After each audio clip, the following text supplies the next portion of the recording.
హల్లెలూయా. నేను మధ్యలో నేను కళ్ళు తెరిచి చూశానులే, కానీ ఇద్దరు ముగ్గురు మొత్తం మీద 10 మంది కొంచెం పెదాలు ఆడిస్తున్నారు. మిగతా వాళ్ళందరూ నోరు మూసుకొని మరి ఎంత చక్కగా కళ్ళు తెరుచుకొని చూస్తున్నారు. చూడండి, మీరు ప్రభువుని గురించి మాట్లాడండి, పాడండి అమ్మా, అప్పుడు మీ నోటిని దేవుడు దీవిస్తాడు, మీ నోటిలో ఆశీర్వాదాలు ఉంచుతాడు. మీరు ఎప్పుడైతే నోరు మూసుకొని ఉంటారో దేవుని మాటలు, దేవుని శక్తి, దేవుని అభిషేకం మీ నోట్లోకి వెళ్ళదు. అందుకని మనకి అలవాటు చేసుకోవాల్సింది ఏమిటంటే, దేవుని సన్నిధిలోనికి వెళ్ళినప్పుడు ఈ కొంచెం పెంచమ్మా, దేవుని సన్నిధిలోనికి వెళ్ళినప్పుడు మీరు నోరు తెరిచి పాడడం, స్తుతించడం, ఆరాధించడం నేర్చుకోవాలి. చూడండి, మీరు ఎరుకో గోడలు కూలిపోవడానికి వాళ్ళు ఏం చేశారంటారు? ప్రార్థన చేయలా, స్తుతించారు, కేవలం స్తోత్రం చెప్పారు అంతే. ఆ స్తోత్రానికి దేవుని శక్తి ఆకాశమును దిగి పెళ పెళ పెళ పెళ ఉరిమి పిడుగు పడతాయి కదా, ఆ పవర్ఫుల్ పిడుగులు పడ్డట్టున్నాయి నేను అనుకుంటున్నాను. ఆ పిడుగులకి బాంబులు పెడితే ఎలా పేలిపోయిందో గోడ టప్ టప్ టప్ని పేలిపోయిందండి, దెబ్బకే కూలిపోయింది. కేవలం స్తుతికి అంత శక్తి ఉంది. మీరు స్తుతించటం వలన సాతాను యొక్క కోటలు కూలిపోతాయి. లేదంటే వాడు కడతాడు, మీ ఇంటి చుట్టూ కోటలు కట్టేస్తాడు. ఇది మీరు దేవుని సన్నిధికి వెళ్ళకుండా, మీరు ఆశీర్వదించబడకుండా ఆడు కోటలు కట్టేస్తాడు. ఆ కోటలు కూలిపోవడానికి దేవుడిని స్తుతించడం నేర్చుకోండమ్మా. మీరు నాకంటే పెద్దోళ్ళే, బాగా సీనియర్లే, కానీ నేను అనుభవించింది చెబుతున్నా, స్తోత్రం చెప్పాలి. మీరు నాకంటే ముదురులను ఎంతమంది చూడలేదంటారు మీరు? నా బోటి వాళ్ళని ఇక్కడ నేనేమన్నా పెద్ద ఇదా? మీరు చిన్నప్పటి నుంచి చాలామంది ఇక్కడికి వచ్చారు. ఈ స్టేజ్ కట్టి స్టేజా లేదంటే కట్టి స్టేజేగా? ఆయన ఉన్నాడుగా సెంటరింగ్, అయినా కడతాడు, ఎంత పెద్దది ఆయన కడతాడు. స్తోత్రం చెప్పండి ఒకసారి. ఏడు సెంటరింగ్ ఆయన ఆడుకొచ్చున్నాడు. హల్లెలూయా. మీకు సెంటరింగ్ ఆయన ఉన్నాడు కాబట్టి ఇంత స్టేజ్ అయినా కట్టేస్తాడు, మీకు పెద్ద ఇబ్బంది ఉండదులే. కానీ ఈ స్టేజీ ఈ మీటింగ్లే ఇక్కడ చాలా కాలం నుంచి జరుగుతున్నాయి కదా. నేనే ఇది 3వ వచ్చినట్టున్నా ఈ మధ్యలోనికి. 3ఏగా? నాకేం తెలుసు, నీకు గుర్తుపెట్టుకోవాలి కానీ అన్నట్టు చెప్తున్నా. హల్లెలూయా. నాకు గుర్తుండి 3వ వచ్చినట్టు నాకు గుర్తుంది. మంచిది. రేపు గొప్ప దైవజనులు అన్న అబ్రహ్మణ్ వస్తాడు రేపు. మీరే వస్తారా, ఇంకేమన్నా తీసుకొని వస్తారు? రేపు అవకాశం ఇస్తారు ఎవరికైనా? అన్న ఏరియా వాళ్ళని కూడా పిలుస్తాం రేపు. వస్తే నేను ఎంట పెట్టుకొని వస్తా ఉన్నటువంటి వారు చేతులు ఎత్తారా? మాకేం పట్టిందంటారా? అట్లాగే ఉంది మీ వాతావరణం. మాకేం పట్టిందా? ప్రార్థనకు వచ్చి రారా ఏంది, బొట్టు పెట్టి పిలవాలా వాళ్ళని? వాళ్ళు రావాలనుకున్నాడు వస్తాడు అన్నట్టు చూస్తారు ఏంటి? పెళ్ళికైతే మీరు ఒక్కళ్ళు వెళ్తారా? అక్కడ ట్రాక్టర్ లారీ ఆడ పెట్టారనుకో, ఇల్లు తిరుగుతారు కదా మీరే. ఇల్లు తిరిగేంటమ్మా, ఇంకా మీరు ఎంత లేట్ చేస్తారు? ఇల్లు తిరుగుతారు కదా మీరే. ఏమంటే చర్చికి పిలవడు, దేవుని మందిరానికి ఎంత ఖర్చు పెట్టుకున్నారే, ఎంత కష్టపడ్డారే. యవనస్తులు పోస్టర్లు వేశారు అబ్బాయి, పోస్టర్లు వేశారు. మరి మీరు ఎంత కష్టపడ్డప్పుడు 4 ఆత్మల రక్షణ పొందాలి కదా, కొంతమంది అయినా ఉద్యోగం పడాలి కదా. అందుకని కాస్తంత రేపు ఇంతకంటే ఎక్కువగా శ్రద్ధ చూపించండి, దేవుడు మిమ్మల్ని దీవిస్తాడు. ఈ రాత్రి నేను మీకు తెలియని మర్మాలు ఏం చెప్పను, కానీ తెలిసిన విషయాలు నేను ఒక 4 విషయాలు చెప్పేసి నా దారిని నేను వెళ్ళిపోతానే. మరలా దేవుని చిత్తం అయితే ఎప్పుడో కలుసుకుంటాం. హల్లెలూయా. నేను ఇందులో పరిశుద్ధ గ్రంథంలో ఒక 2 మాటలు చదువుతాను. సమూయేలు గ్రంథం 6వ అధ్యాయము 10, 11, 12 వాక్యాలు. యెహోవా మందస్సును దావీదుపురములోనికి తన యొద్దకు తెప్పింపనొల్లక గిత్తీయుడగు ఒబేదెదోము ఇంటి వరకు తీసుకొని అచ్చట ఉంచెను. యెహోవా మందస్సును 3 నెలలు గిత్తీయుడగు ఒబేదెదోము ఇంటిలో ఉండగా యెహోవా ఒబేదెదోమును అతని ఇంటి వారందరినీ ఆశీర్వదించెను. చూడండి, దేవుని మందస్సు ఉండుట వలన యెహోవా ఒబేదెదోము ఇంటి వారిని అతనికి కలిగిన దాని అంతటిని ఆశీర్వదించుచున్నాడని సంగతి దావీదునకు వినబడగా. చాలమ్మ, హల్లెలూయా. తల్లులారా, 2 మాటలు మీరందరూ మనసు పెట్టి వినండి. ఇంచుమించు ఇక్కడ కూడి ఉన్నటువంటి బిడ్డలందరూ యేసయ్యను నమ్ముకున్న బిడ్డలే కదా. ఇప్పుడు నేను మీకు చెప్పాలనుకున్న 4 విషయాలు చెప్పే ముందు మీ మనసంతటిని ఇక్కడే ఉంచండి. ఇక్కడ జరిగిన సంగతి మీరు చాలాసార్లు విన్నారు, చదివారు. ఏమిటంటే, ఒబేదెదోము అనేటువంటి ఆయన ఇంటిలో 3 నెలలే మందస్సం ఉందంట. ఆ మందస్సం ఉండుట వలన అతనిని, అతని ఇంటి వారిని, అతనికి కలిగిన దాని అంతటినీ యెహోవా ఆశీర్వదించుచున్నాడని, ఇది యెరూషలేములో ఉన్నటువంటి దావీదు దగ్గరికి వెళ్ళింది ఈ వార్త. స్తోత్రం చెప్పాలి. మీరు గమనించండి, మనం ఆశీర్వదించబడితే మన ఊరోళ్ళకో, మన బజారోళ్ళకో, మన పక్క బజారు కూడా తెలియదు కొంతమందికి. ఊరోళ్ళకి తెలిసిద్దేమో ఒకవేళ ఇంకా గట్టిగా ఆశీర్వదించబడితే. ఆ ఊర్లో ఆయనకేమండే అని గుంటూరుడికి తెలిసిద్దా? చెప్పలేటమ్మా. గుంటూరోళ్ళకి మిమ్మల్ని గురించి తెలిసిందంటే మామూలు విషయం కాదు. ఇది గుంటూరు కాదు, ఢిల్లీకి వెళ్ళింది ఈ యొక్క శుభవార్త. రాజధానికి వెళ్ళిందండి. ఒక మనుషుడిని దేవుడు ఆశీర్వదిస్తే అది మరుగై ఉండేది కాదు. మధ్యాహ్నపు వెలుగు వలె మీ నిర్దోషత్వాన్ని నేను వెల్లడపరుస్తానంటాడు. ఒక మనుషుడిని దేవుడు దీవిస్తే ఎంత దూరం వెళ్ళిందంటే అంత దూరం వెళ్ళిపోయింది.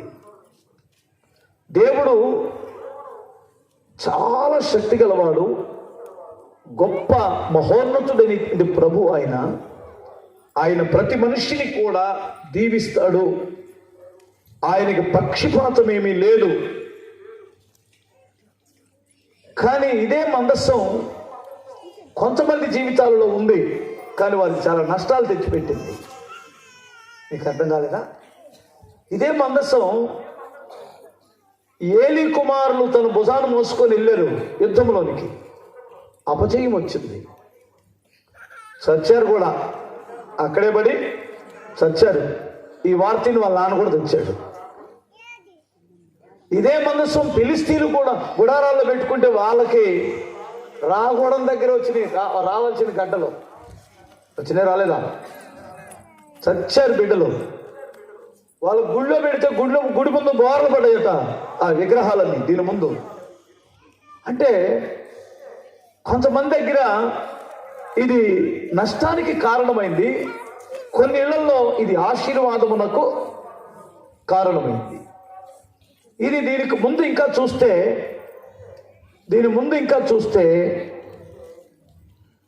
ఎరుకో చుట్టూ ఏమండి ఈ మందసాన్నే మోసారు. యోర్దాను ఏకరాశికి అయ్యేటప్పుడు ఈ మందసాన్నే యాజకులు మోసుకుంటూ వారి అరికాళ్ళు మోపారు. ఏకరాశిగా మారిపోయింది. ఇలాంటి విజయం ఏదో వస్తుందని దావీదు కూడా ఆశపడి యాజకుల్ని పిలిపించి, నాయనా, నిబంధన మందస్సం గుడారంలో ఉంది, అక్కడెక్కడ ఉండడం ఎందుకు, మన దగ్గర తెచ్చేసుకుందాం. మరి ఏంటి సంగతి, ఎలా తేవాలి? నేను చిన్నవాడిని కనుక నాకు అనుభవం లేదు, ఎలా తేవాలని యాజకులను అడిగితే యాజకులు కాస్త ఒక కొత్త ఆలోచన చెప్పారు, కొత్త పద్ధతి. హల్లెలూయా. ఏంటి వాళ్ళు చెప్పిన కొత్త పద్ధతి అంటే, కొత్త బండి చెప్పించు, కాడి మోపని ఎద్దులని పెట్టు, అప్పుడు దీన్ని మన ఊరికి తీసుకొస్తే మన దేశం ఆశీర్వదించబడింది అన్నాడు. ఇక్కడ జాగ్రత్తగా వినండి. నిబంధన మందసాన్ని ఎద్దులు మొయ్యాలి అని ఒక సిద్ధాంతం ఒకటి తీసుకొచ్చారు. ఇది దావీదుకు పాపం తెలియక కొత్త బండి ఒకటి తయారు చేయించి కాడి మోపని మంచి ఎద్దుల్ని, ఈ రెండు రాంగే స్తోత్రం చెప్పాలి ఒకసారి. నిబంధన మందసాన్ని బళ్ళు మొయ్యకూడదు. ఎవరు మొయ్యాలి? యాజకులు మొయ్యాలి. సమర్పించబడినటువంటి వాడు, దేవుని చేత పిలువబడినటువంటి వాడు, ప్రతిష్ఠించబడిన వాడు ఈ బరువుని మొయ్యాలి. ఇప్పుడు ఎవరు మొయ్యాలని సలహా ఇచ్చాడు? ఎద్దుల బండి మొయ్యాలని చెప్పారు. ఈ ఎద్దులు ఆల్రెడీ అలవాటైన ఎద్దులా, అలవాటు లేని ఎద్దులా? అలవాటు లేని ఎద్దులే కదండి. అలవాటు లేని ఎద్దులకి మీరు ఎప్పుడైనా బండి కాడిమోపు చూడండి, ఏం చేస్తాయో చూద్దాం. తిన్నగా రోడ్డు మీద నడుస్తాయా? ఏంటి పడితే వాటి ఇష్టం వచ్చినట్టు వెళ్తాయి. ఒరే కుర్రోళ్ళరా, కాబోయే యూత్ వాళ్ళు అల్లే స్తోత్రం చెప్పాలి ఒకసారి. కాబోయే యూత్ వాళ్ళేనమ్మా.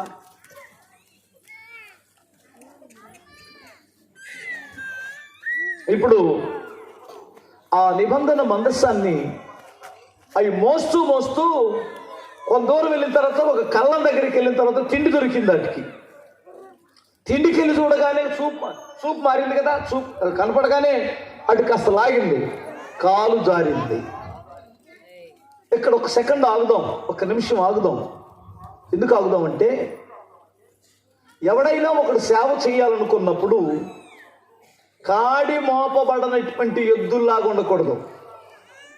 ఒక దైవజనుడి దగ్గర మనిగి నేర్చుకొని, ఏం బ్రదర్ అంతే, హల్లెలూయా, ఆ పాస్టర్ గారికి పరిచర్య చేస్తూ, ఆయన పాద పరిచర్య చేస్తూ, ఏమన్నా కాస్త దొడ్లు బొడ్లు కడిగి మందిరంలో పరిచర్య చేసి పాస్టర్ అవ్వాలా. ఆవిడ బాగుపడతాడు, బాగు చేస్తాడు. వీడు డైరెక్ట్గా పాస్టర్ అయిపోతాడు. ఏంటంటే సర్టిఫికెట్ చూపిస్తాడు. స్తోత్రం చెప్తాడు. డైరెక్ట్గా పాస్టర్ అయినటువంటి వాడు ఖచ్చితంగా కాలు జారిద్ది మనోడికి. ఎక్కడ జారిద్ది పాస్టర్ గారు? డబ్బు చూస్తే జారిద్ది, అమ్మాయిని చూస్తే కూడా జారిద్ది. నేను ఇలాగే చూస్తానమ్మా, మీరు ఏమనుకోరు కదా, చెప్పొచ్చా? ఇంకేమన్నా కొంచెం తగ్గించమంటారా? తెలంగాణ వెళ్ళినప్పుడు వాళ్ళు అడుగుతారు, అయ్యా మేము తెలంగాణలో కొంత ఉప్పు కారాలు ఎక్కువ తింటాం, కొంత ఎక్కువ ఇవ్వమంటారు, తక్కువ ఇవ్వమంటారా అంటారు. ఎందుకు వచ్చిన వాళ్ళు కొంత తగ్గించండి అమ్మా అని చెప్పుకుంటాం. మేము కూడా మీరు ఫీల్ అవుతారంటే కొంచెం తగ్గించి చెబుతా. పర్వాలేదన్నయ్య, మీరు మా అన్నయ్యలాగానే చెప్పండి, మేము జీర్ణించుకుంటాం అంటే చేతులు ఎత్తారా? మర్యాదగా పైన చెప్పేది అన్నటువంటి వారు కొంచెం చేతులు ఎత్తారా? మర్యాదగా పైన చెప్పేళ్ళు, అలాంటి కఠినమైన మాటలు మాకు అవసరంలా అన్నటువంటి వారు కొంచెం చేతులు ఎత్తండి అమ్మా. పర్వాలేదు బ్రదరు, మా ఇంట్లో ఒకటిగా, మా ఊరోళ్ళలాగా, మా అన్నయ్యలాగా, మా తమ్ముళ్ళలాగా చెప్పొచ్చు మీరు అంటే కొంచెం నాకు పర్మిషన్ ఇస్తే తర్వాత చెప్పేసి వెళ్ళిపోతానే. దానికి కూడా ఎవరా? హల్లెలూయా. ఇది నేను మిమ్మల్ని వ్యక్తిగతంగా ఏం చెప్తున్నాను, తిడతానా? వాక్యం ఇలా ఉందని చెబుతాను. హల్లెలూయా. ఇప్పుడు చెప్పండి అన్న, ఎద్దుకు కాలు జారిందా జారలేదా?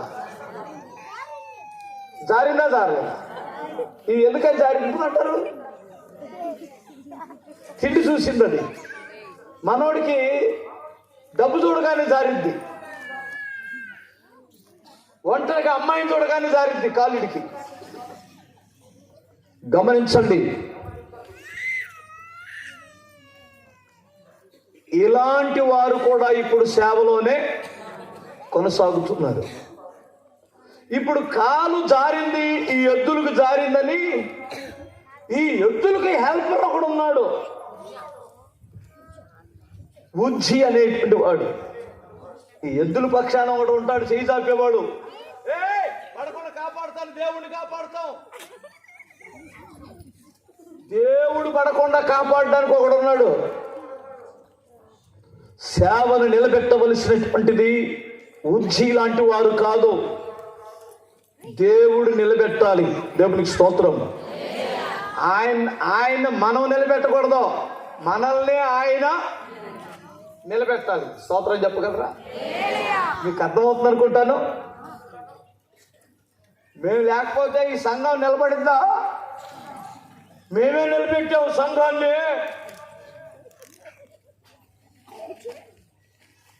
నీకు బుర్ర ఉందా? మరి నువ్వు చచ్చిపోతే అప్పుడు ఎవడు నిలబెడతాడు? హల్లెలూయా. సజీవుడైన వాడు నిలబెడితే ఉంటుంది, అంతే కదా పాస్టర్ గారు? చచ్చేవాడు ఆయన నిలబెడతాడు, నాకు అర్థం కాదు. అయ్యా, దేవుడు మాకు మా తరంలో మమ్మల్ని కాస్త సహకారులుగా దైవజనులు కొండమన్నాడు, సంఘానికి సహకారులు కొండమన్నాడు అంటే సూపరు, నువ్వు బ్రతుకుతావు. పిచ్చి పిచ్చి పిచ్చి పిచ్చి ఆలోచన చేత దేవుణ్ణే నిలబెట్టాలని నువ్వు చూస్తే దేవుడికి కోపం వచ్చిందండు. స్తోత్రం చెప్పాలి. వీడు గబగబా చేయి చాపి పట్టుకున్నాడట. వీడికి అసలు భయమే లేదు. అయ్యి బాబోయ్, ఇప్పుడు మీకు ఎట్లా చెప్పాలి? హల్లెలూయా. రెండు చేతులు చెప్పు. ప్రధానమంత్రి గారు అలా నడుస్తున్నాడు అనుకో, కబక్కని కాలు దారి దేవుడు పడితే భుజం మీద చేయొచ్చా? వేస్తే ఏమైందన్నా?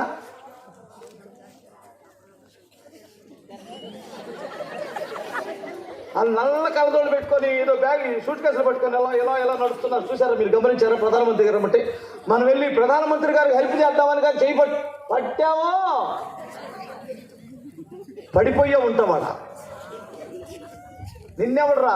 నీకు ఆయన హెల్ప్ చేయాలి కానీ నువ్వెళ్ళి దేవుడికి హెల్ప్ చేస్తాడంట. ఏమనుకోవద్దమ్మా. హలే, నువ్వు ఎంతవరకు ఉండాలో అంతవరకు ఉండాలి. అప్పుడే నీకు ఆశీర్వాదం వచ్చింది. చచ్చిపోయాడు అంటనే అక్కడే పడి చచ్చిపోయాడు. భయం వేసింది దావీదుకి. అయ్యి బాబోయ్, ఇదేంటి, నేనేదో ఆశీర్వాదం వచ్చింది అనుకుంటే ఇది చచ్చాడేంటి? ఓ దేవుడో, దీన్ని భరించడం నా వల్ల కాదు అని భయం వేసి కంగారు పడి ఆ నిబంధన మందసం అక్కడే ఇడిచిపెట్టేసి కన్నీళ్లతో భయపడిపోయి వణుకుతో ఇంటికి వెళ్ళిపోయారు. ఎవడో తీసుకెళ్తాడులే అనుకున్నాడు కానీ ఓబేదేదేమో ఇల్లుంది అక్కడ. ఓబేదేదేమో ఇల్లుంది ఆ మందసం ఆ దగ్గరలో. దావీదు వెళ్తున్నప్పుడు, బాబు నైనా రాజా, మీకు అభ్యంతరం లేకపోతే ఆ నిబంధన మంత్రాన్ని నా ఇంట్లో పెట్టుకోనా అని అడిగాడు. వీడు వరకనే చచ్చాడు, వీడేమో వాళ్ళ ఇంట్లో పెట్టుకుంటాను అనుకున్నాడు. చూద్దాం వీడు పోతాడో ఉంటాడో. ఏదో టెస్ట్ చేయాలి కదా, స్తోత్రం చెప్పాలి. ఎవరి మీద ఒకరి ప్రయోగం చేయాలో చేయొద్దా? ఇప్పుడు కొత్త మందు ఒకటి కనిపెట్టారు, మనకి వ్యాక్సిన్ కనిపెట్టారు. రకరకాల వేసిన తర్వాత కదా మనకేసారు, పోతారు ఉంటారు చూసి. హల్లెలూయా. ఇప్పుడు ఈ మనసం ఒకవేళ ఈ ప్రభావం అప్పుడేమో మేలుకరంగా మారింది, ఇప్పుడేమో కీడుకరంగా మారింది. ఈ ఓబేదేదేమో గాడు బతుకుంటేనేమో తీసుకెళ్దాం, వీడు పోతే దాని జోలికి కూడా మనకి వద్దనుకొని టెస్ట్ కోసం అన్నట్టు నీ ఇష్టం, మరి ఇంట్లో పెట్టుకో అన్నాడు. స్తోత్రం చెప్పాలి. అదే కదా జరిగి ఉంటుంది. అప్పుడు వెళ్తా అనుకుంటారు వాళ్ళంతా, దావీదు గారు ఓబేదేదేమో గాడికి బుర్ర ఉందంటావా? హల్లెలూయా. అదే నాకు అర్థం కాలేదు, ఆడి ధైర్యం ఏంటంటావు? నిబంధన మందసం అటు తాగితేనే ఆడు వచ్చాడు, వీడు ఇంట్లో ఎలా పెట్టుకున్నాడు? ఇంట్లోకి ఎలా? అమ్మో, ఆ మహిమ గల మందసాన్ని ఇంట్లో పెట్టుకోవడానికి వాడి ధైర్యం ఎక్కడిది అనుకొని గుసగుసలాడి మాట్లాడుకుని వెళ్ళారు. 3 నెలలు తిరక్క తొలికే అతని దగ్గరకు ఒక కబురు వచ్చింది. ఓబేదేదేమును తన పిల్లలని, తన ఇంటి వారిని, తన కలిగిన సమస్తమును దేవుడు బహుగా ఆశీర్వదించాడు. ఇక్కడే నేను 4 విషయాలు చెప్తాను. స్తోత్రం చెప్పాలి. నిబంధన మందసం ప్రభు అయిన యేసుక్రీస్తుకి సాదృశ్యం. నిబంధన మందసం ప్రభు అయిన యేసుక్రీస్తుకే సాదృశ్యం. ఈ నిబంధన మందసం ఉన్నప్పుడు ఓబేదేదేమి ఇండ్లు ఎలా ఆశీర్వదించబడిందో, యేసుక్రీస్తు ప్రభు అనే ఆ నిబంధన మందసం నీ ఇంట్లో ఉంటే అంతకంటే ఎక్కువగా నువ్వు దీవించబడతావు. ఉందిగా, మరి ఎందుకన్నా మా బ్రతుకులు ఇలా తగలబడ్డాయి అని నువ్వు అనుకోవచ్చు. ఇదే నిబంధన మందసం ఇంకొకరి ఇంట్లో ఉంటే శాపం వచ్చిందిగా, ఒక ఇంటికి ఆశీర్వాదం వచ్చింది. ఎందుకని? అసలు ఈ ఓబేదేదేం అనేటువంటి వాడు ఎలాంటి పద్ధతులు పాటిస్తే ఆ మందసం ఆ ఇంటికి ఆశీర్వాదకరంగా మారింది? వీళ్ళు ఏ విషయంలో ఆ నిబంధన మందసం ఆ ప్రభావాన్ని భరించగలిగారు చెప్పడానికి ఎన్నో ఉన్నా నేను 4 ముఖ్యమైన విషయాలు చెప్పేస్తాను. ఓకే, హల్లెలూయా. నెంబర్ 1, మీరు ద్వితీయోపదేశకాండము 10వ అధ్యాయం 20వ వాక్యములో ఒక మాట చూడండి. 10:20. అమ్మా చదువు.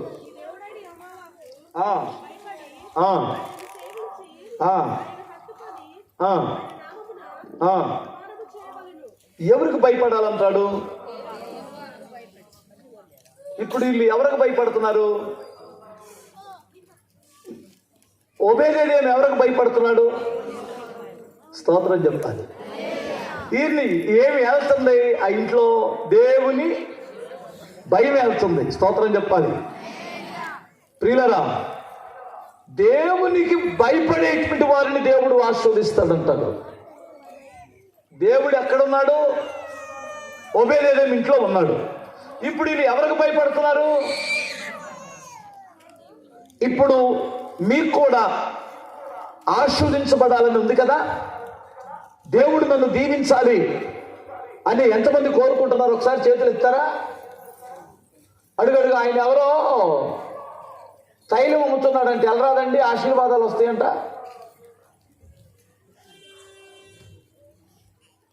తైలం సీసాలు బట్టి అమ్ముతున్నారంటే వెళ్ళరాదండి అంటున్నాను. వెళ్తలేదా? వెళ్ళండి, ఆటోలు కట్టుకొని.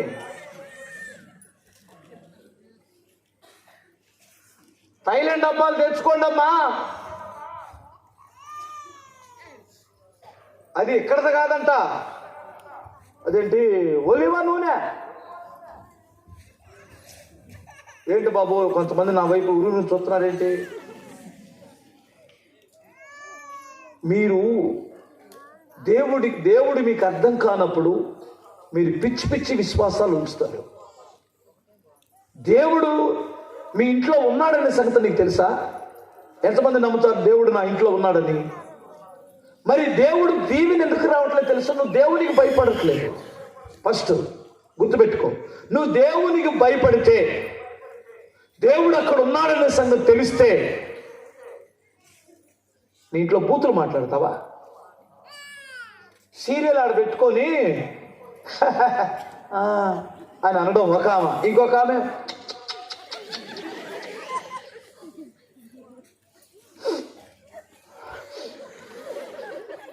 ఏనాడైనా ప్రార్థనలో ఏడ్చావా? నువ్వు సోఫాలో కూర్చొని స్వాఖండాలు పెట్టి ఏడుస్తావా? నీకు దేవుని భయం ఉందా? చెప్పరేంటమ్మా? హల్లెలూయా చెప్పగలరు ఒకసారి? ప్రభు అక్కడ ఉన్నాడే, ఆయన ఫీల్ అవుతాడేమో, సినిమా పెట్టాను ఇక్కడ నేను. ఏమండి, దేవుని భయం ఉన్నటువంటి వాడు ఏమన్నా చేయగలడా?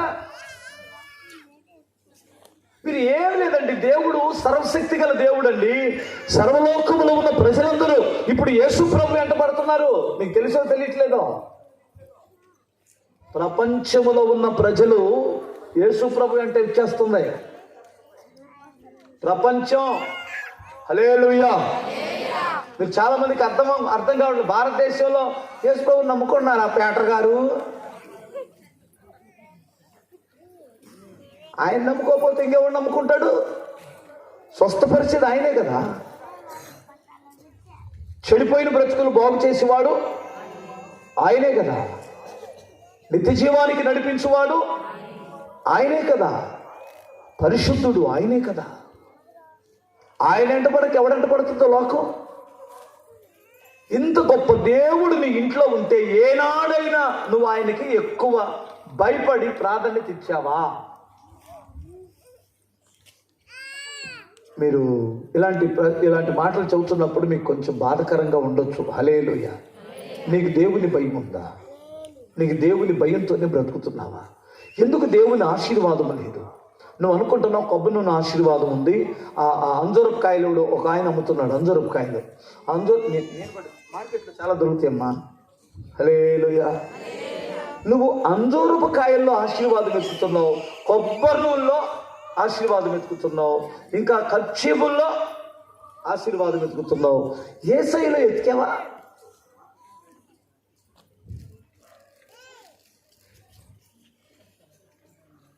ఏందన్నా మీరు అలాంటివి ఒప్పుకోరా, మీరు నమ్మరా అంటున్నారా? నా వైపు చూసి అనుకుంటున్నారు కదా. స్తోత్రం చెప్పాలి. నేను దేన్ని నమ్మను, యేసు ప్రభువుని తప్ప. స్తోత్రం చెప్పాలి. ఆయన గాయాలలో ఏముంది? స్వస్థత ఉంది. హల్లెలూయా. ఒకవేళ మీరు కొబ్బరి నూనె డబ్బా తీసుకొచ్చుకోవద్దని చెప్పను. దానికి ఎప్పుడైతే బేరం పెడతావో, పాస్టర్ గారు ఎప్పుడైతే వ్యాపారం చేస్తాడో అందులో ప్రభావం ఉండదు, నీ మొహం ఉండదు. అందులో దయ్యంగా వచ్చి కూర్చుంటాడు. మా చర్చిలో కూడా చాలా మంది కొబ్బరి నూనె బాటలు తీసుకొచ్చుకుంటారు. అని ఇష్టం వచ్చినారు కొనుక్కొచ్చుకో, నేను ప్రార్థన చేసి పంపిస్తాను అంతే. నేను అమ్మను. అమ్మాలనుకుంటే కొన్ని వేలు పోతాయి వారానికి. స్తోత్రం చెప్పాలి. వేల బాటిల్ వెళ్ళిపోతాయి. ఎందుకని నమ్మట్లేదు? నేను ఆ వ్యాపారం చేయాల్సిన అవసరం ఏంటి? నాకు అర్థం కాదు. నీకు అర్థం కాలేదా? అయినా అది విశ్వాసములో కాస్తంత బలహీనమైన వారికే తప్ప, బలవంతుడైన దేవుడు ఆయనను నమ్మితే ఆ బలమైన విశ్వాసమును బట్టి దేవుడు కార్యం జరిగిస్తాడు. హల్లెలూయా. నీకు అర్థమవుతుంది అనుకుంటాను. అబ్రహాం, నీ ఒక్కడైన నీ కుమారుడిని నాకు బలిచ్చి అన్నాడు. ఉద్రేకంతో అప్పటికప్పుడు ఇస్తే ఒక్క యాతేసి నరికేయచ్చు. అవునా? దేవుడు చెప్పాడు నాలాంటి పనికిరానివాడికి కూడా దేవుడు చెప్పాడు నాకు అప్పటికప్పుడే నరికి పడేయచ్చు.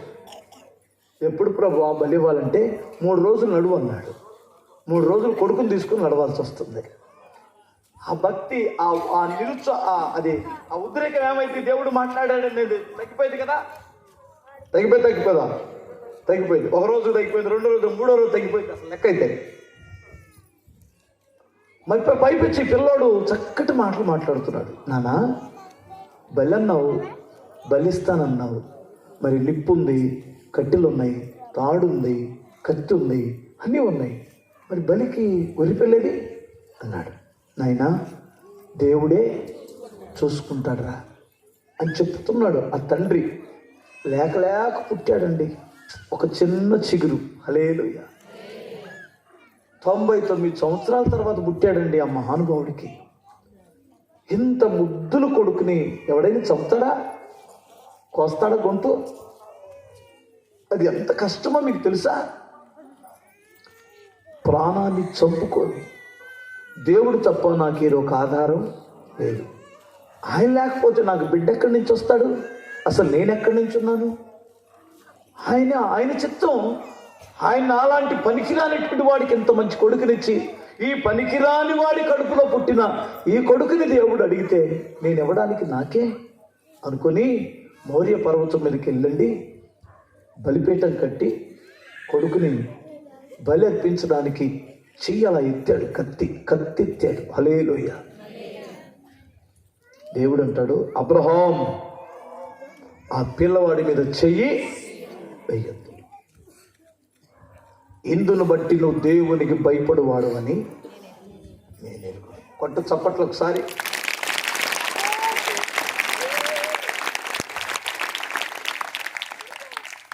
నేను అడిగాను, నువ్వు ఇచ్చావు.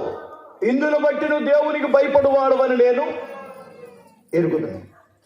ఓకే, దేవుడు చెప్పాడు సాక్ష్యం. ఇంకో మాట చెప్తాను. యోసేపు దగ్గరికి ఒక అందమైన అమ్మాయి బ్యూటీ పార్లర్కి వెళ్ళిద్దామా? నీకెలా తెలుసు? ఫస్ట్ గారు చెప్తున్నారా? అసలు ఫస్ట్ బ్యూటీ పార్లర్ యొక్క స్థాపకులు ఎవరో తెలుసా? ఐగుప్తీయులు. వాళ్ళే కదన్నా ఈ ఐబ్రోస్ కటింగ్లు ఇవన్నీ చేసుకొని పెట్టుకొని ఇలా కనిపించేది ఎవరో? వాళ్ళేగా బ్యూటీ పార్లర్ స్థాపకులు, వాళ్ళేగా ప్రపంచంలో. ఇప్పుడంటే మన వాళ్ళు కూడా తెప్పించుకుంటారు, అది వేరే సంగతి. కానీ అసలు దాన్ని స్థాపించిన వారు ఎవరో వారే. ఆ స్టార్టింగ్లో ఈ పెదాలకు రంగు పూసుకోవాలని, బొక్కలకి అన్నీ చూసుకోవాలని అసలు చూపించిన వాళ్ళే వాళ్ళు. ఒక అందమైనటువంటి అమ్మాయి, అది మంత్రి గారి భార్య, కోటీశ్వరాలు. ఆ అమ్మాయి అర్ధనగ్నంగా వచ్చి ఎవరు లేకుండా ఆ యవనస్తుడిని పట్టుకుందండి. ఒక్క మాటతో చెప్పాలంటే గట్టిగా కౌగిలించేసుకుంది. ఆడ మనిషి కౌగిలిలో నుండి ఏ యవనస్తుడైనా పారిపోతాడా? మగ మనిషి కౌగిల్లో నుంచి ఆడ మనిషి పారిపోయిందంటే రీజన్ అది. ఏంటి అమాయకుల్లా చూస్తున్నారు యవనస్తులు కొంతమంది నా వైపు? హల్లెలూయా. ఎవరు లేరండి. ఆడ మనిషి అమాంతంగా ఆయన వయసు ఆమె అమ్మాయి కౌగిలించేసుకుంది. ఏం చేస్తాడు పిల్లాడు? ఏసు రక్తమే చెయ్యం, స్తోత్రం స్తోత్రం స్తోత్రం అంటాడా? చచ్చూరుకుంటాడు కొడుకు, చచ్చూరుకుంటాడండి. అలాంటి టైంలో ఈ అబ్బాయి అంటాడు, అమ్మా దేవునికి వ్యతిరేకంగా నేను ఈ పని చెయ్యనన్నాడు. ఏమన్నాడండి? దేవునికి ఇంత ఘోరమైన దుష్కార్యము ఆయనకి విరోధంగా నేను చెయ్యలేదు. వయసు లేదా? వయసు లేదా? వయసు ఉంది. బలం లేదా? ఉంది. అన్నీ ఉన్నాయి. కానీ నా భయం ఏమిటంటే నా దేవునికి వ్యతిరేకంగా నేను ఎలాగో చెయ్యాలి. నా దేవుడు చూస్తున్నాడు కదా, ఆయనకి భయపడుతున్నాను నేను. సోదరుడా, దేవుడు ఎక్కడున్నాడు? ఇక్కడ సోదరుడా, దేవుడు గుళ్ళో ఉన్నాడు రా. ఇక్కడ ఎట్లా ఉంటాడు? ఎవరో మాట అంటున్నారు. ఏం తమ్ముడు, ఎవరు అన్నాడు? సోదరుడా,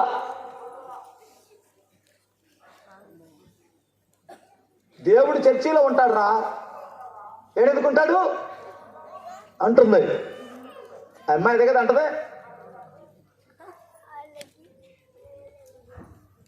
పిచ్చిదామా, నీ దేవుడు గుళ్ళో ఉంటాడు, నా దేవుడు నాతో ఉంటాడు. గుర్తుపెట్టుకో, నీ దేవుడు గుళ్ళో ఉంటాడు, నా దేవుడు నాతోనే ఉంటాడు. మరి ఏంటి సంగతే? దేవునికి భయపడుతున్నాను నేను అని ఇంకొక నిమిషం ఆలోచించి ఉడాయించాడండి, పారిపోయాడు. హల్లెలూయా. ప్రభు అంటాడు, ఈ విషయాన్ని బట్టి చాలు ఇక ఈయన్ని నేను ప్రధానిగా హెచ్చించడానికి. కొట్టు చప్పట్లు ఒకసారి. ఈ భయం చాలు ఈయన్ని నేను హెచ్చించడానికి, ఈయన్ని నేను దీవించడానికి. ఈ భయం చాలు. పిల్లరా, అమ్మా, చెల్లెళ్ళు, తమ్ముళ్ళు కూడా మీరు గమనించండి. ఎందుకు ఒబేదేదేం ఇంటిని దేవుడు దీవించాడంటే దేవుని భయం కలిగిన కుటుంబం అది. నీ ఇంట్లో దేవుని భయం ఉందా? దేవుడు అంటే నీకు భయం ఉందా? అమ్మ బాబోయ్, ఈరోజు ప్రార్థన చేసుకోలేదు, హల్లెలూయా, ఈరోజు ప్రార్థన చేసుకోలేదు, వాక్యం చదవలేదు, దేవునితో ఈ దినాన్ని గడపలేదు, ఈరోజు ఏంటి బూతులు మాట్లాడాను, ఈరోజు ఏంటి అబద్ధాలు చెప్పాను. ఎప్పుడైనా దేవునికి భయపడ్డారా? అలా ఏ ఇంట్లో భయం ఉంటుందో ఆ ఇంటిని దేవుడు దీవిస్తాడు. దగ్గరగా స్తోత్రం చెప్పగలరా? అసలు ఆశీర్వాదం ఎందుకు రావట్లేదు ఇప్పుడు చెప్పండి. మనకి ఏమేం భయాలు ఉంటాయంటే వాస్తు భయం ఉంటుంది. అమ్మా మరే ఈ ఇంట్లోకి వచ్చిన దగ్గర నుంచి పెద్ద కలిసి రావట్లేదు అమ్మాయా, మరి ఏ ఇంట్లోకి వెళ్తా? హల్లెలూయా. ఏ ఇంట్లోకి వెళ్తామమ్మా? మీ అత్త ఇచ్చిన ఇల్లే కదా, మీ అత్త మా ఇల్లు, వాళ్ళకి కలిసి వచ్చిందంత ఏమో కలిసి రావట్లేదంట.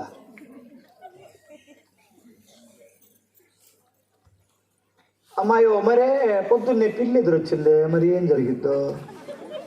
నువ్వు రోడ్డును వస్తున్నావు, పిల్లని పోవాలా చావాలా నాకు అర్థం కాదు. పిచ్చి పిచ్చి పోయాలి ఏంటో, ఈ ఎదవ మొఖాలన్నీ దురస్తుంటాయి. మొగుడు చచ్చినట్టు ఉండాలి. పొద్దున్నే రోడ్ల మీదకి వస్తే ఉందా అలాంటి అనుకుంటారా? మన దగ్గర అనుకోరా? మన పేటలో అనుకోరా? పొద్దున్నే ఎదవరాలు ఎదురు వచ్చింది అనుకో, మా ఎదవ ముఖం అని వెళ్ళావు అనుకో, ఆ అమ్మాయి ఇంటికి వెళ్ళి ఏం చేసింది అంటారు? ఏమని? ఎవడో నా రాత వాటికి ఎప్పుడు వస్తాయి నాయన.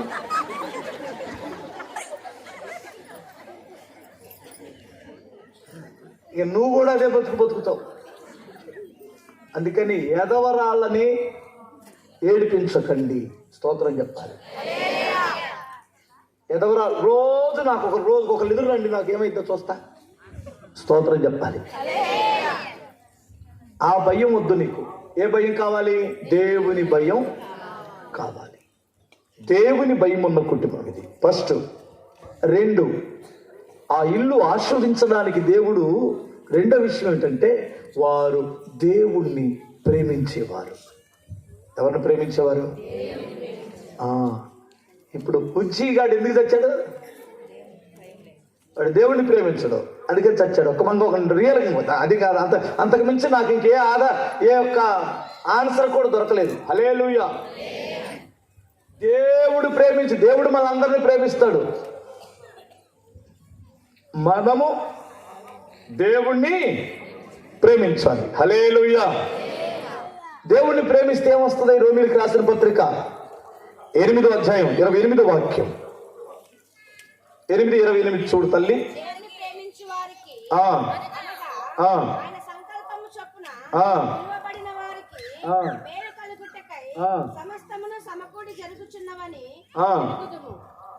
ఎవరిని ప్రేమించిన వాళ్ళకి తల్లి ఏం జరిగింది అంటే పట్టిందల్లా సూపర్. హల్లెలూయా. నువ్వేం చేస్తావో దాన్ని దేవుడు ఆశీర్వదిస్తాడు. నువ్వు ఏది తలపెడతావో దేవుడు దానిని ఫలపరిచముగా ఉంచుతాడు. ఎప్పుడు? లోకాన్ని ప్రేమిస్తే లోకము దాని ఆశలు గతించిపోతాయి అన్నాడు. దేవుణ్ణి ప్రేమించేటువంటి వాడు ఆదివారం ఎక్కడికి వెళ్తాడు? హల్లెలూయా. వెళ్తాడు వెళ్ళడా? అమ్మా వినండి, దేవుణ్ణి ప్రేమించేవాడు ఎక్కడికి వెళ్తాడు ఆదివారం? మరి బార్ షాప్కి వెళ్ళేవాడు ఎవరిని ప్రేమించినట్టు? అపవాదుని ప్రేమించినట్టు కదా బ్రదర్. హల్లెలూయా. ఏమయ్యో నిన్నే, ఓ మనిషా నిన్నే చర్చికి రా అంటే, సోదే నిన్న క్రిస్మస్కి రాలేదా? ఒత్తుగుహులు వెళ్ళాలి ఆ చర్చికి. ఇక్కడ ఉంటాడు వాడికంటే ఇక్కడ ఉన్నాడంట. ఏమండి నిజం చెప్పండి, ఇటువైపు సారాయి పోసాడు, నువ్వు వాంతి చేసుకుంటే నీ భార్య పిల్లలు కూడా ఇంట్లో ఉండలేరు. ప్రభు ఎలా ఉంటాడా నీ లోపల? అబద్ధం ఆడకుండా చెప్పండి. హల్లెలూయా. నువ్వు వాంతి చేసుకుంటే నీ భార్య పిల్లలైనా ఇంట్లో కాసేపు కూర్చుంటారా? ఆ కంపుకు తట్టుకోలేక వెళ్ళిపోతావు. ఈ చర్చికి రారా బాబు అంటే దేవుడు నా హృదయంలో ఉంటాడు అంటాడు. కానీ దేవుని ప్రేమించేవాడు ఆయన సన్నిధానానికి వెళ్ళకుండా బ్రతకలేడు. స్తోత్రం చెప్పండి. బ్రతకగలమా? ఇప్పుడు చూసారా ఎంత పెద్ద పెద్ద మైకులు పెట్టారే, ఎంత పెద్ద గోల వినిపిస్తుంది. ఊరంతా వినపడుతుంది కదా. దేవుణ్ణి ప్రేమించే వాళ్ళు తట్టుకోలేక ఇక్కడికి వచ్చి కూర్చున్నారు. హల్లెలూయా. ఒకడు ఫోన్ సరిగ్గా వినపట్లేదని, ఈ సోది బాలేదురా, మైకులు ఏడదా కట్టకపోతే ఆడ వరకు పెట్టుకోకూడదా?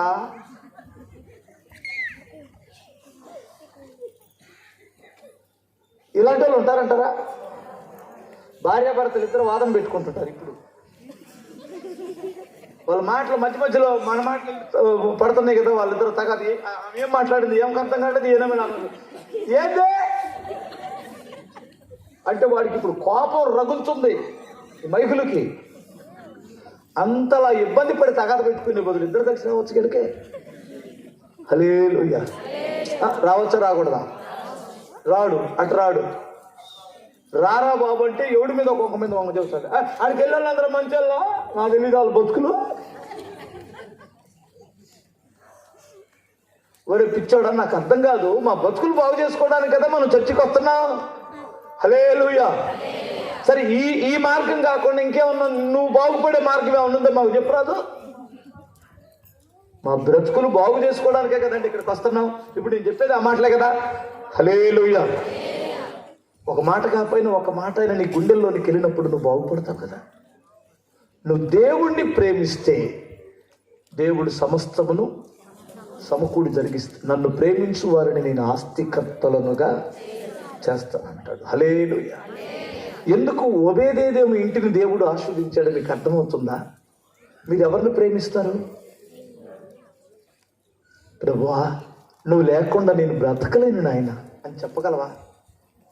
హల్లెలూయా. ప్రేమించడం అంటే ఏంటండి? నాకు అర్థం కాదు. ప్రభు మనల్ని ప్రేమించి ఏమి విడిచిపెట్టాడు? పరలోకాన్ని విడిచిపెట్టాడు, చివరికి ప్రాణాన్ని కూడా త్యాగం చేశాడు. ఇప్పుడు ప్రభువుని ప్రేమిస్తే మనమే విడిచిపెట్టాలి. కరెక్ట్ చెప్పావు. లోకాన్ని విడిచిపెట్టేస్తాం. ప్రభువు మనల్ని ప్రేమించి పరలోకాన్ని విడిచిపెడితే మనం ప్రభువుని ప్రేమిస్తే విడిచిపెడతాం. లోకము అంటే నేను చచ్చిపోమని అనేది. లోకములో ఉన్నదంతయు శరీరాశ, నేత్రాశ, జీవపు డంబం. ఇది వద్దనుకుంటాం. అప్పుడు ప్రభు మనకు క్లియర్గా దగ్గరికి వచ్చేస్తాడు. హల్లెలూయా. ఇప్పుడు ఎలా చెప్పాలి మీకు? నిజంగా ప్రేమిస్తే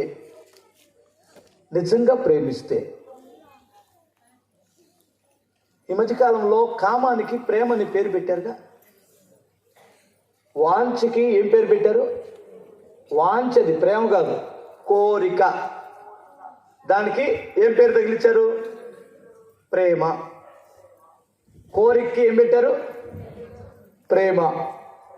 వాడు కోరిక తీరిన తర్వాత ఆ పిల్లని విడిచిపెట్టేస్తున్నాడు.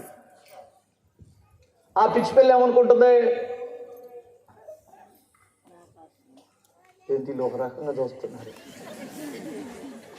అన్న, ఏటీఎంలో డబ్బులు లేకపోతే ఆ అమ్మాయి విడిచిపెడుతున్నా. మేము విడిచిపెట్టిందా కాదు. ఆ దగ్గర పల్సర్ బైక్ ఉండాలి, మంచి డూక్ బండి ఉండాలి, జేబులో ఎప్పుడు పర్సులో డబ్బులు ఉంటే నాన్న మన ముఖం చూసేది, బండి ఎక్కేది. లేదంటే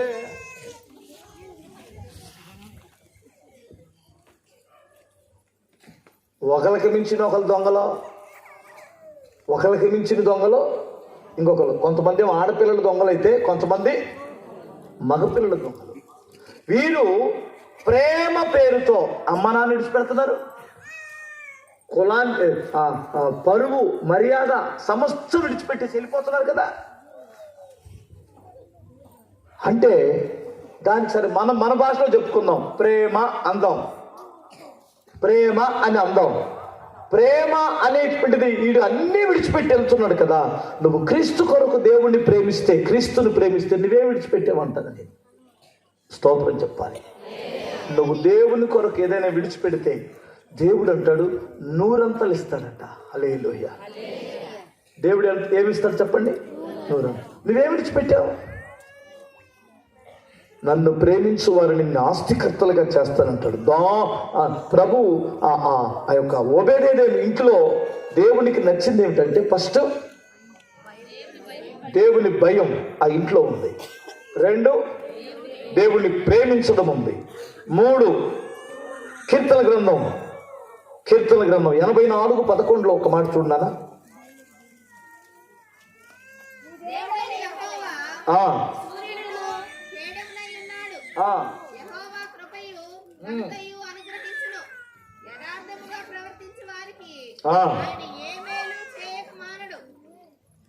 ఎలా ప్రవర్తించాలంటాడు తల్లి?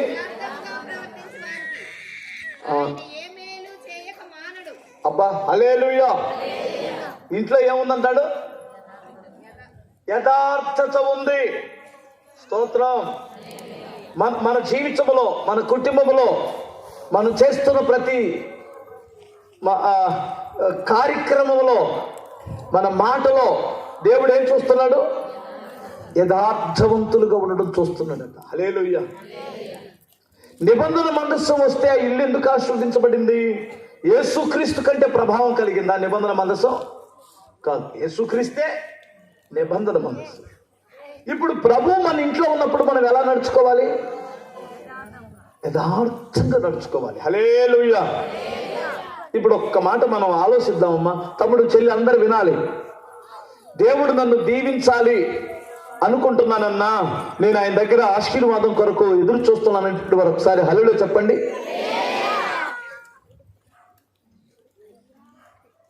నీ సెల్ ఫోన్ మీ ఆవిడకి ఇస్తావా? ఎందుకెవడో అన్నిటిని లాక్ చేసి ఇస్తాడు. అంత యథార్థవంతుడు.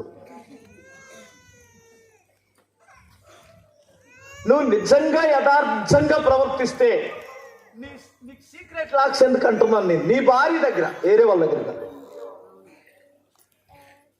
అమ్మ, నా భాష అర్థమవుతుందా? హల్లెలూయా. స్త్రీలు కూడా సీక్రెట్ లాక్స్ ఉంటాయంట కదా, భర్తకు తెలియకుండా. ఉంటాయమ్మా, తక్కువ ఉంటాయి. కానీ స్త్రీలు కొంచెం యథార్థత ఉంటుంది అనుకుంటున్నాను. నమ్మొచ్చా తల్లులారా? నమ్మొచ్చా? అందరు యథార్థవంతులైన సిస్టర్? హల్లెలూయా. అందరు యథార్థవంతులైనప్పుడు మరి యథార్థతలైన పురుషుడు ఈ అమ్మ నుంచే కదా వాడు కూడా యథార్థ తప్పాడు. చూసారా? గమనించారు కదా? ఓకే. నువ్వెందుకు దీవించబడట్లేదు నువ్వు ఎప్పుడైనా ఆలోచించావా? పాస్టర్ గారు నా కొరకు గట్టిగా ప్రార్థన చేస్తే మేమెందుకు ఆశీర్వదించబడం? తలకాయ కింద పెట్టి కాళ్ళు పైకి పెట్టి తపస్సు చేసినా నువ్వు దీవించబడవు. ఎందుకంటే నీ ఇంట్లో ఏం లేదో యథార్థత లేదు. మీ ఇద్దరి మధ్యలో యథార్థత లేదు. పిల్లలు యథార్థంగా లేరు. కుటుంబం యథార్థంగా లేదు. ఏమంటే ఒకసారి మీరు ఆలోచించండి. యథార్థవంతులకు ఆయన ఏ మేలు చెయ్యక మానడన్నాడు. మరండి ఒక చిన్న ఉదాహరణ చెబుతాను మీకు. కొన్ని కుటుంబాల్లో దుర్మార్గత అండి. యథార్థతకు బదులు ఏముంటుందో తెలుసా? దుర్మార్గత. చాలా కాలం క్రితం, ఒక 25-30 ఏళ్ల క్రితం అంట, ఒక క్రైస్తవ సహోదరుడు ఎద్దులు కొనుక్కోవడానికి వెళ్ళాడు. ఒకరు ఓ జత ఎద్దులు కొనుక్కుందామని. ఆ రోజుల్లో జత ఎద్దులు 20,000. 20,000 అంటే అంత డబ్బు చూడడం చాలా కష్టం. 30-40 సంవత్సరాల క్రితం 20,000 పెట్టి తీసుకొని వెళ్ళడానికి వెళ్తే ఊరంతా తిరిగాడు. ఎద్దులు ఎక్కడ దొరకలేదు. పొరుగు రోడ్డు, తక్కువ రోడ్డు ఊరు వచ్చాడు. చూశాడు, ఎద్దులు దొరకలా. చీకటి పడింది. వాళ్ళ ఊరు వెళ్ళలేడు, బస్సు లేదు. ఎక్కడైనా క్రైస్తవులు ఇల్లు ఉంటే మనోళ్ళు కదా, మన దేవుని బిడ్డలు, వాళ్ళ ఇంట్లో కాసేపు ఈ రాత్రి తలదాచుకుందామని వెళ్తే ఆ రోజుల్లో వైట్ సున్నం వేసి కింద బ్లూ పెయింట్ వేసేవాళ్ళు. గమనించారా? ఏది మట్టి గోడలకి సిలువలు 2 వేసి ఉన్నాయి. ఓ, ఇది మనోళ్ళ ఇల్లే అనుకొని ఊరు బయట ఉంది ఆ ఇల్లు. గబగబ వీళ్ళమ్మా ప్రైజ్లాడు తల్లి అన్నాడట. ఆమె ఇంట్లో నుంచి ప్రైజ్లాడు అన్నయ్య, ఏ ఊరు మీది అని వచ్చింది భక్తురాలు. అమ్మ పలానా ఊరురా మాది అంటే, అయ్యో పొద్దుపోయింది అన్నయ్య, మరి ఎట్లా ఈ రాత్రి ఇక్కడ ఉంటారా అని భార్యాభర్తలు ఇద్దరు వచ్చి పాపం పలకరిస్తే, అమ్మ నిజంగా దేవుని బిడ్డలు దొరకడం ఈరోజు నా అదృష్టం అమ్మ, నేను పగలంతా తిరిగి ఉన్నాను, ఒళ్ళు అలిచిపోయింది, కాస్త రాత్రి ఇక్కడే మీరు అవకాశం ఇస్తే ఇక్కడే పడుకుంటానమ్మా అంటే, బలి అన్నయ్య మీరు ఇక్కడ నిర్భయంగా పడుకోవచ్చు అని వేడి నీళ్ళు తోడింది. వేడి నీళ్ళు చక్కగా పోసుకున్నాడు, వేడి నీళ్ళు. అన్నం పెట్టారు, కడుపు నిండా అన్నం పెట్టిన తర్వాత ఆ పంచలో ఆయనకి ఈ లోపల భార్య భర్తలు ఇద్దరు పడుకున్నారు. పంచలో మంచం వేసి అన్నయ్య మీరు పడుకోండి అన్నారు. అంటే సరేనని ఆయన పడుకుంటానులేమ్మని పడుకునే ముందు పంచి కట్టుకొని ఉన్నాడు. ఆయన లోపల నుంచి ఒక 20,000 తీసి, అమ్మమ్మ నేను బయట పడుకుంటున్నాను, నువ్వు నా చెల్లి లాంటి, అందరు కుటుంబ ప్రార్థన కూడా చేసుకున్నారు అందరు కలిసి. ఈ డబ్బులు తీసి ఆమెకి ఇచ్చాడు, 20,000 రూపాయలు. అమ్మ పొద్దున్నే వెళ్తాను తల్లి, తెల్లారగట్ల, ఈ డబ్బులు నీ దగ్గర ఉంచమ్మా అంటే, దానిదే ఉంది అన్నయ్య అని తీసుకుంది. లోపలికి వెళ్ళి తలిపేసుకున్నారు. ఇప్పుడు వీళ్ళిద్దరికి దుష్టుడు దూరాడు. ఎవరిద్దరికే? భార్య భర్తలు. రేపు పొద్దున వాళ్ళు లేస్తే ఏమడుగుతాడు? 20,000 అడుగుతాడు. జీవితంలో ఇన్ని 2 కట్టలు 10 రూపాయలు, అది 100 రూపాయల నోట్లు కట్టలు, ఈ 2 ఎప్పుడైనా చూసామా? ఏం చేద్దాం, ఏందో దేవుడు ఇచ్చిన అవకాశం అనుకున్నారు, ఏం పాడు, ఏం చేద్దాం అనుకొని, అంటే వీళ్ళిద్దరు ఎవరు ఇచ్చారు, ఒక చక్కటి సలహా ఇచ్చారు, వాడిని చంపేసి లోపల పాతి పెడదాం అనుకొని అందరిని నిద్రపోనిచ్చి దుప్పటి నిండుగా కప్పుకొని పడుకున్నాడు. ఆయన గొడ్డలు తీసుకొని వచ్చి ఒక్కే తీసేసాడండి. దెబ్బకి చచ్చిపోయాడు. చచ్చిపోయినట్టు వాడిని గిలగిలగిల తన్నుకుంటుంటే దుప్పటితోనే తీసుకెళ్ళి ఇంట్లో ఆల్రెడీ అర్ధరాత్రి గొయ్యిలు వేరు ఇంట్లో, వాడి కోసం ప్లాన్ చేసి ఈ శవాన్ని తీసుకుని గోతులో పాతిపెట్టి కప్పెట్టేశారు. పేడ ఎరగడైపోయింది. మనకి ఎంత వచ్చినాయి? 20,000 వచ్చినాయి అనుకున్నాను. తెల్లారగట్ల 5 గంటలకి తలుపు దొరుకుతున్నాడు.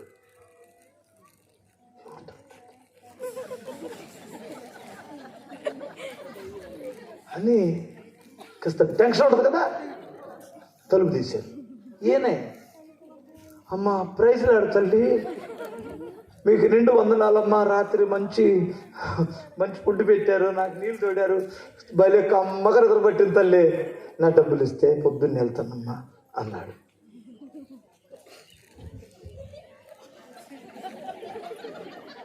ఇప్పుడు ఏం చెయ్యాలో అర్థం కాక వారికి ఒకరి మొక్క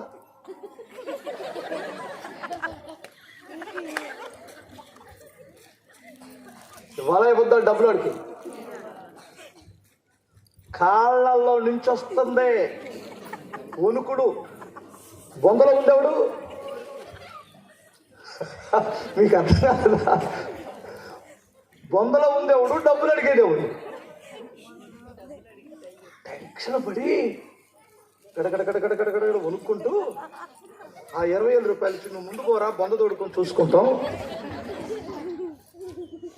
అని వాడిని బోన్నిచ్చి ఇద్దరు మళ్ళీ తలుపేసుకొని బొంద తోడటం మొదలుపెట్టారు. ఇంట్లోనే బొంద తోడు చూస్తే వాళ్ళ పెద్ద కొడుకు అండి. ఇదేంటి, ఏం జరిగింది ఇప్పుడు చెబుతాను నేను. వాళ్ళ పెద్ద కొడుకు పెళ్లి చేశాడు. ఒక్కడే, ఒక కొడుకు ఒక కూతురు వేరే ఊరు ఇచ్చాడు. కొడుకునేమో వేరే అబ్బాయికి వేరే అమ్మాయిని పెళ్లి చేసుకున్నారు. ఈడేం చేసాడు, అత్తగారి ఇంటికి వెళ్ళి వాళ్ళిద్దరూ దెబ్బలాడుకొని, ఎవరిద్దరో భార్య భర్తలు, వాడు అలిగొచ్చాడు అర్ధరాత్రి ఇంటికి వచ్చి తలుపు తట్టేసరికి ఇంట్లో వాళ్ళు ఏం చేస్తున్నారు, బొంద తోడుతున్నారు. నీకు అర్థం కాలేదా? బొంద తోడేటప్పుడు ఒకవేళ ఈడు తడుతున్నాడేమో అనుకున్నారు వాళ్ళు తలుపు తీలా. వాడేం చేసాడు, ఇటు చూస్తే పంచలో ఖాళీగా ఉంది. ఖాళీగా ఎందుకుంది మంచం అంటే, ఏనా నిద్ర పట్టక సరిగ్గా గాలి వాళ్ళకి అక్కడ బండి ఉంటే ఎత్తల బండి, దాని చల్లడం ఉంది కదా, ఆ చల్లలోకి వెళ్ళి పడుకున్నాడు. దేవుడు ఎలా తప్పిస్తాడో దేవుని బిడ్డల్ని. ఆ జల్లోకి వెళ్ళి పడుకున్నాడు ఆయన. మంచం ఖాళీగా ఉంది కదా అని వాడు నిండా తప్పుడు కప్పుకొని నీళ్ళు పడుకున్నాడు. దోమలు కొడుతున్నాయి, వేసేసారు ఇల్లు. అంతే మాత్రం తొట్టి ఇంట్లో పాతి పెట్టుకున్నారు.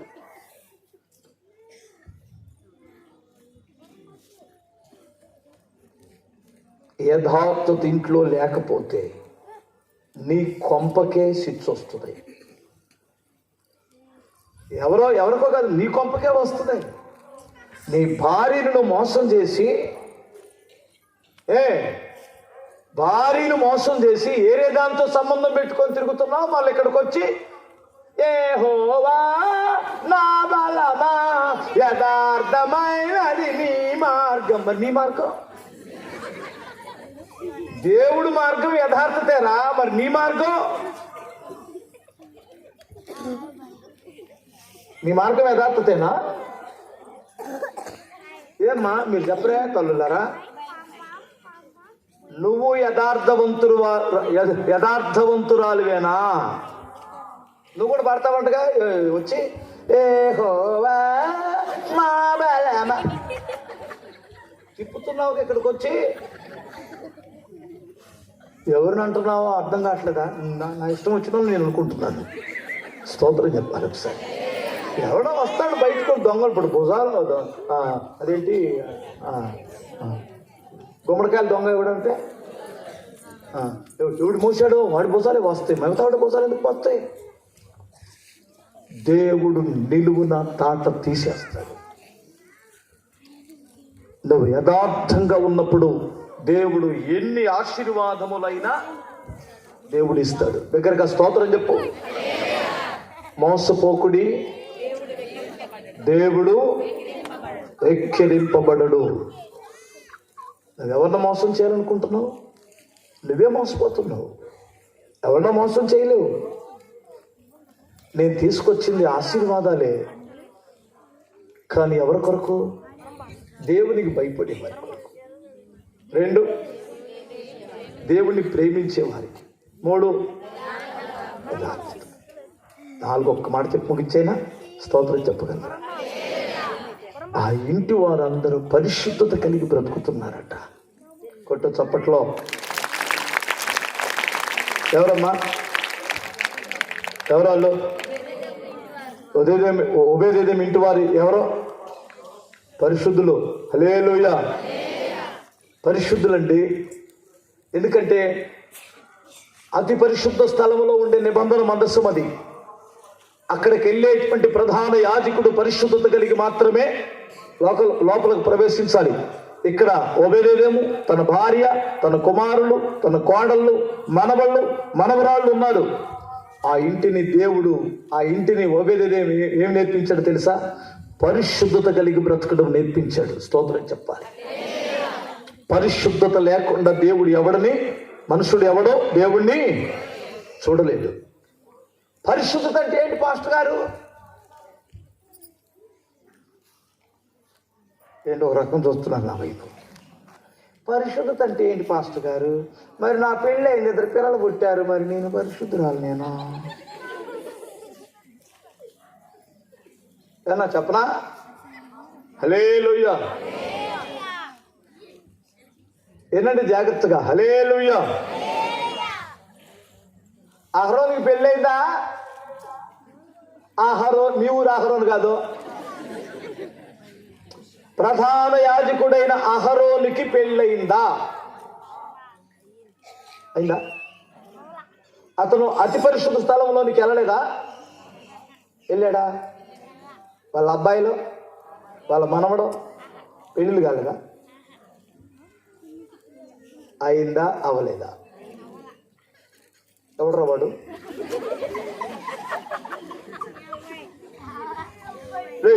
గాడిదలారా లేండి, కూర్చోండి.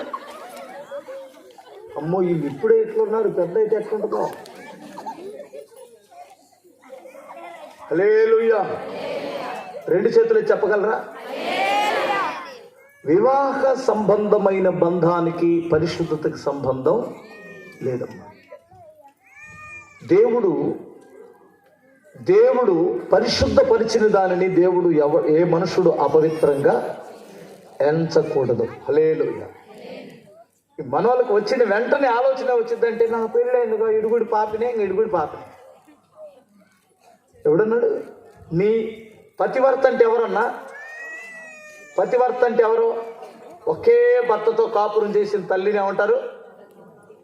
పతివర్త అంటారు. స్తోత్రం చెప్పాలి. ఒక భర్తతోనే కాపురం చేసిన తల్లిని పతివర్త అంటారు. ప్రతితలు వేరు. స్తోత్రం చెప్పాలి. ఒక్క భార్యతో కాపురం చేసిన వాడిని కూడా పరిశుద్ధుడని బైబిల్ పిలుస్తుంది. స్తోత్రం చెప్పాలి.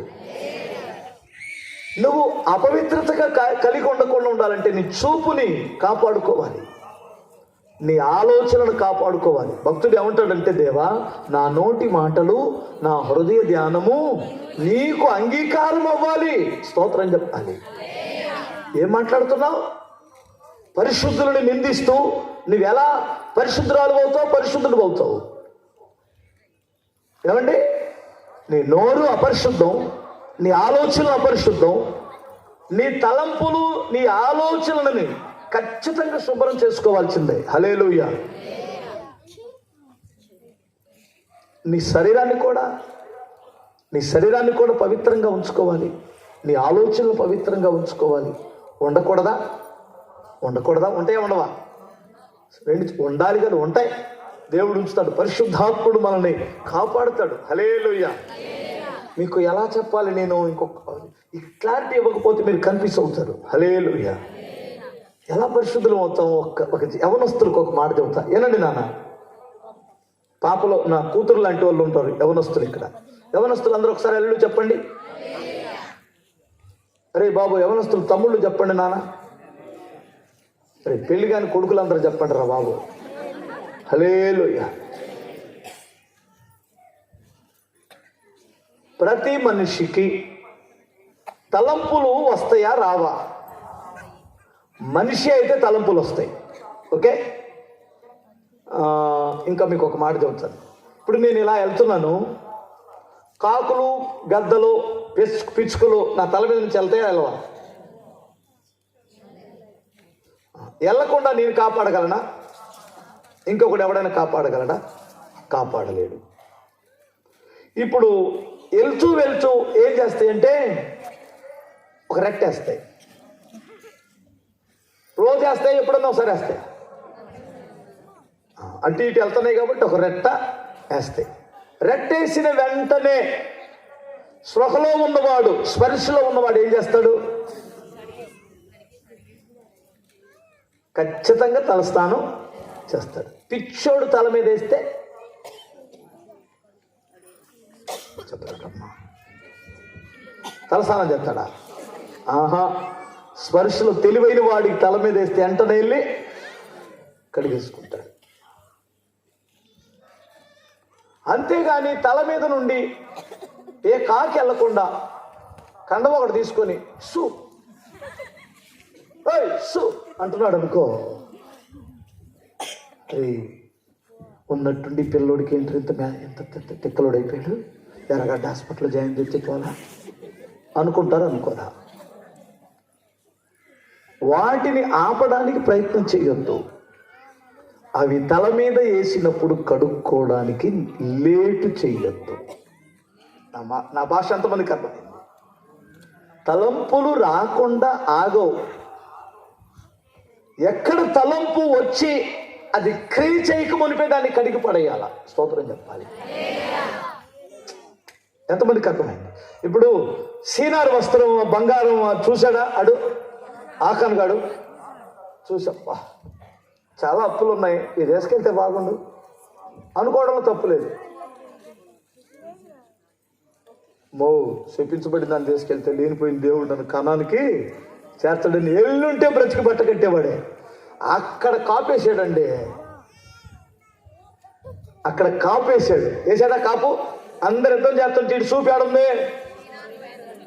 అందరేమో దేవుని పక్షాన ఉంటే ఈడే పక్షాన ఉన్నాడు. ఎట్లా ఒకటి సాధించాడుగా. అందరూ సేవ చేస్తుంటే ఒకడు ఒక దగ్గర ఆగిపోయి చూస్తుంటాడు. సాధిస్తాడు. సాధించిన తర్వాత ఆకానికి గతి పట్టిందో ఆ గతి పట్టింది. గెహాజీ అనేటువంటి వాడు చూశాడు ఆ ఎండి, అది తెచ్చింది, నయమాను గారు తెచ్చింది. నాకు వస్తే బాగుండు, ఈ బాబు నాకెందుకు వచ్చిన వాళ్ళే, దేవుడు ఉన్నాడు దానికంటే ఎక్కువైనాడు అనుకుంటే బాగుపడి ఉండేవాడు.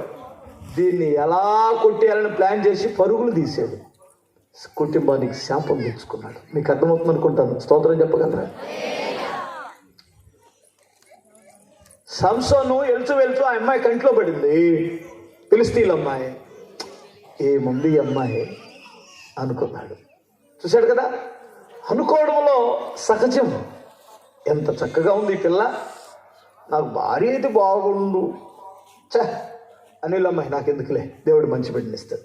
వెళ్ళిపోతే ఏముండేది కాదు, అవునా? క్రియ చేయకూడదు, క్రియ దాల్చకూడదు. దురాశ గర్భము ధరిస్తే పాపం పరిపక్వమవుతుంది, చివరికి అదేంటంటుంది చూసారా, నాశనం వస్తుంది. అందుకని తల్లులారా, బాబు నాయన ఆలోచన వస్తాయి, అది క్రియారూపం దాల్చకూడదు. హల్లెలూయా. దాన్ని కట్ చేయండి, అప్పుడే నువ్వు పరిశుద్ధుడుగా బ్రతకగలవు. పరిశుద్ధత లేకుండా దేవుడిని ఎవడు చేరుకోలేడు, చూడలేడు. అందుకనే ఆ ఇంటిని బహుగా దీవించాడట. స్తోత్రం చెప్పు. ఇప్పుడు ఆశీర్వాదం ఎంతమందికి కావాలి? ఏంటి ఇప్పుడు ఎవరు ఎత్తట్లేదు? ఓ, ఆశీర్వాదానికి ఎన్ని కష్టాలు ఉన్నాయా పాస్టర్ గారు, నేను ఏదో నూనె డబ్బా ఇస్తే దీవించబడతారు అనుకున్నాను, కానీ ఇది ఇంత మెలికలు ఉంటే నాది ఇది నాయన. హల్లెలూయా.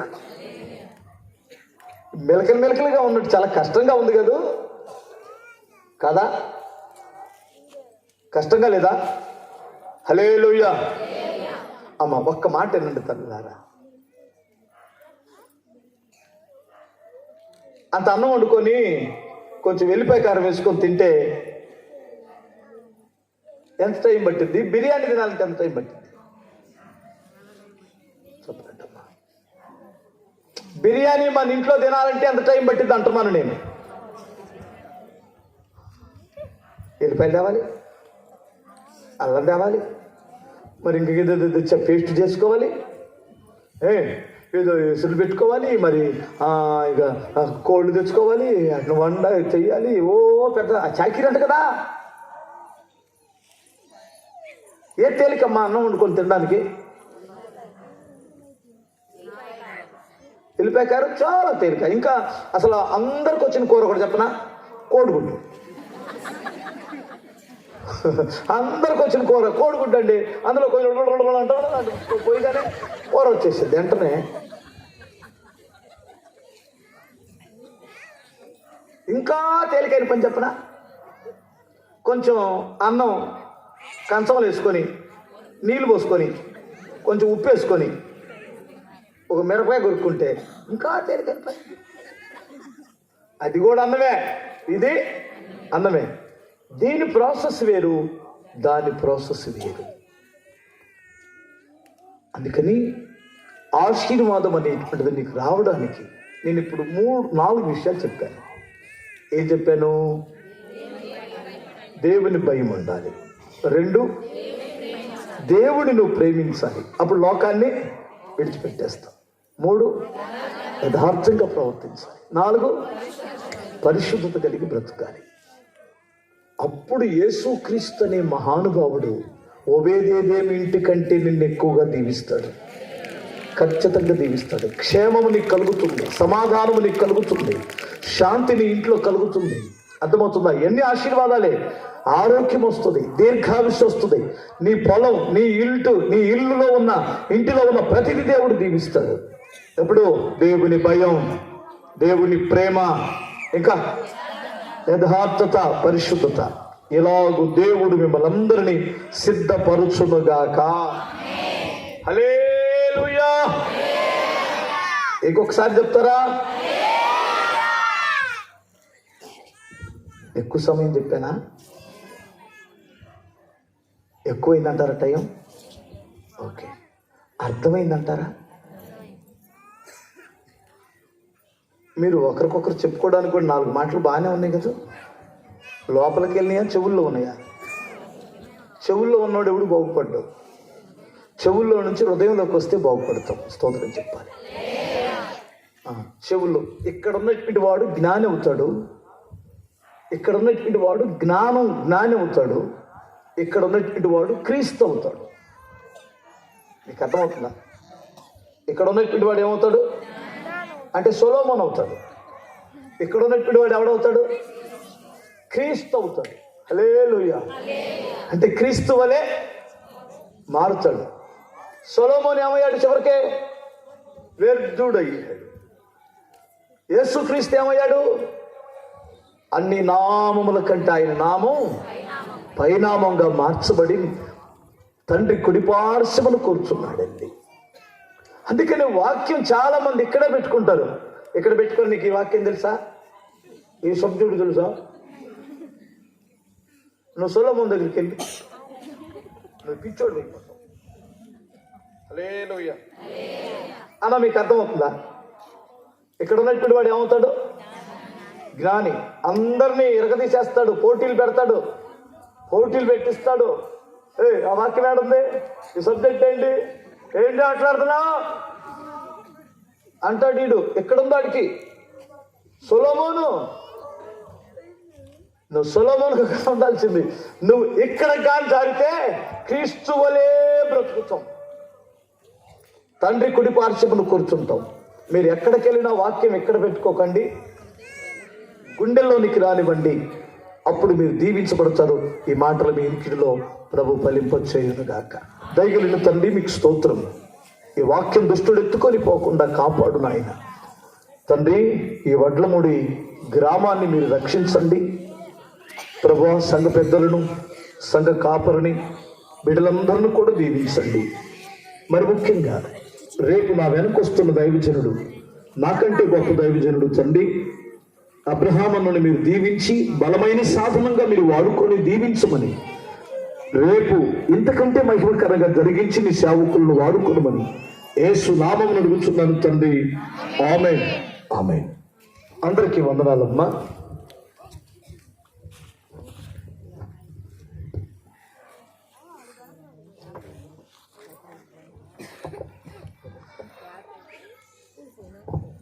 చక్కటి దైవమా, దేవుని వాక్యమును హృదయములో భద్రపరుచుకుంటూ ఉన్నామా.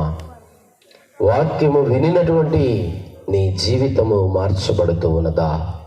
నీ కుటుంబము కట్టబడుతూ ఉన్నదా? నీ సంఘము కట్టబడుతూ ఉన్నదా?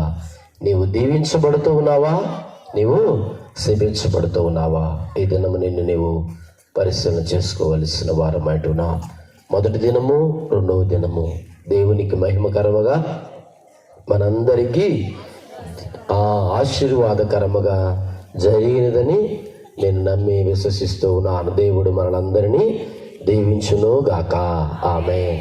మరి యొక్క దినము, మూడవ దినము యథావిధిగా 6:30కు ప్రారంభించబడుతూ ఉన్నది. మీరందరూ కూడా సిద్ధపడి మూడవ దినము ఆరాధనలో పాల్గొనవలసినదిగా ప్రభువు పేరిట మనవి చేస్తూ ఉన్నారు. ప్రార్థన, ప్రభు నేర్పిన ప్రార్థన ఆశీర్వాదం అనంతరము మీ అందరికీ కూడా ప్రేమ విందు ఏర్పాటు చేయడం జరిగినది. మీరందరూ కూడా ఈ ప్రేమ విందులో పాల్గొనవలసినదిగా ప్రభువు పేరిట మనవి చేస్తూ ఉన్నారు. అందరం లేచి నిలబడదాం. ప్రార్థన, ప్రభు నేర్పిన ప్రార్థన ఆశీర్వాదముతో సెలవు తీసుకుందాము. నమ్మకము కలిగిన మా ప్రియ పరలోకపు తండ్రి, ఘనమైన, శ్రేష్టమైన, ఉన్నతమైన నామమును బట్టి ప్రార్థిస్తూ ఉన్నాము దేవా. విన్న వర్తమానాన్ని బట్టి ప్రార్థిస్తూ ఉన్నాము దేవా. దేవుని భయము, ప్రేమ, యథార్థత, పరిశుద్ధత కలిగి మా జీవితాలను మేము సరి చేసుకుంటూ ఉన్నామో లేదో ఏదైనా రాష్ట్రుడి ద్వారా ప్రభువా మీరు మాతో మాట్లాడి ఉన్నారు. ఆశ్చర్యం ప్రార్థిస్తున్నాను దేవా, మీరు దర్శించండి. ఇంకా పరిచర్యలో వాడబట్టుకుని కృపను అనుగ్రహించమని అడుగుతూ ఉన్నాను దేవా. ఇదేనమ్మ ప్రభువా, ఇక సభలలో పాల్గొన్న ప్రతి ఒక్క బిడ్డను బట్టి ప్రార్థిస్తూ ఉన్నాను. దర్శించండి, దీవించండి, నీ ఆత్మను కుమ్మరించలాగని సహాయం అనుగ్రహించండి ప్రభువా. హృదయ ఆలోచన దేవుడు గొప్ప దేవుడు ప్రభువా. ప్రతి ఆలోచనను క్రీస్తు నూతన దేవాలయం 3 ప్యారిష్లు ప్రభువా ఈ రీతిగా నీ నామ మహిమార్థమై జరిగించుకుంటకు మీరు ఇచ్చిన గొప్ప ధన్యతను బట్టి నీకు వందనములు చెల్లిస్తూ ఉన్నాను దేవా. మా సంఘ బిడ్డలు కానీ, సంఘ ప్రతినిధులు కానీ, చిన్నలు, పెద్దలు, స్త్రీలు, యవనస్తులు ప్రతి ఒక్కరిని మీరు దర్శించండి ప్రభువా. మరి వ్యక్తి ప్రభువా ఏర్పాటు చేయబడిన దైవ సేవకులను బట్టి ప్రార్థిస్తూ ఉన్నాను దేవా. దైవజనులు మీరు దర్శించండి. వారి పరిచర్యలో మీరే తోడు ప్రభా. ఇష్టమును బట్టి ప్రార్థిస్తున్నాను. ఏర్పాటు చేయబడిన లైటింగ్ బట్టి ప్రార్థిస్తున్నాను దేవా. మరి ముఖ్యంగా కుటుంబములను బట్టి ప్రార్థిస్తున్నాను. వారికి ఇష్టవాన్ని బట్టి ప్రార్థిస్తున్నాను దేవా. మా అందరినీ దర్శించండి ప్రభువా. మా అందరిపై నీ కనుదృష్టి మీరే తోడుగా ఉండి నడిపించమని మా ప్రభువును ప్రియరక్షకుడైన యేసు క్రీస్తు నామమున అడిగి వేడుకుని ప్రార్థిస్తూ ఉన్నాను తండ్రి. ఆమేన్. పరలోకమందున్న మా తండ్రి, నీ నామము పరిశుద్ధపరచబడును గాక, నీ రాజ్యం వచ్చును గాక, నీ చిత్తము పరలోకమందు నెరవేరినట్లు భూమి మీద నెరవేరును గాక. మానవుని ఆహారం దయచేయము. మా ఎడల అపరాధము చేసిన వారిని క్షమించు ప్రకారం అపరాధము క్షమించుము. తండ్రి అయిన దేవుని ప్రేమ, పరిశుద్ధ ఆత్మ త్రియేక దేవుని దేవుని తలలో వచ్చిన మనందరికీ సకల పరిశుద్ధులకు దేవుడు తోడై నడిపించును గాక. ఆమేన్. మా సభలను పెద్ద చేసి పెంచుము, నీ సువార్త చెప్ప శక్తి నీయుము. మోసపుచ్చునందకారమంత ద్రోయుము. యేసు కృపను కుమ్మరించుము. యేసు కృపను కుమ్మరించుము. వందనంబులర్పుము ప్రభు ప్రభు. వందనంబులర్పుము ప్రభు ప్రభు. వందనంబు తండ్రి తనయ శోకాత్ముడా.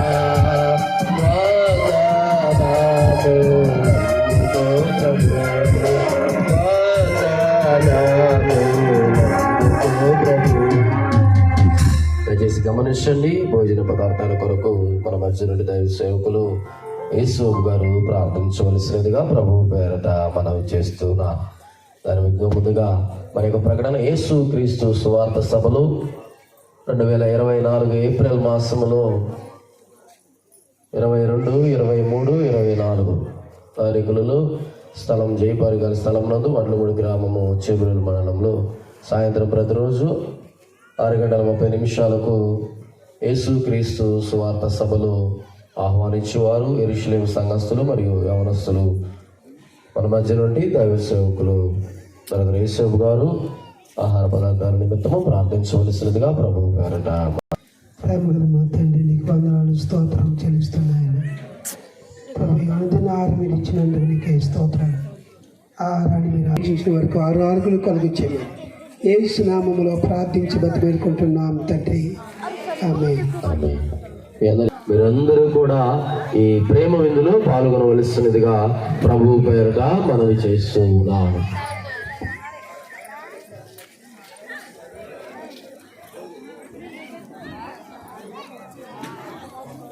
దైవ సేవకులందరికీ కూడా కంచర్ల నాగేశ్వరరావు గారి గృహం వద్ద భోజనం ఏర్పాటు చేయడం జరిగినది. దైవ సేవకులందరికీ కూడా కంచర్ల నాగేశ్వరరావు గారి యొక్క గృహం వద్ద భోజనం సిద్ధపరిచింది. మీరందరూ కూడా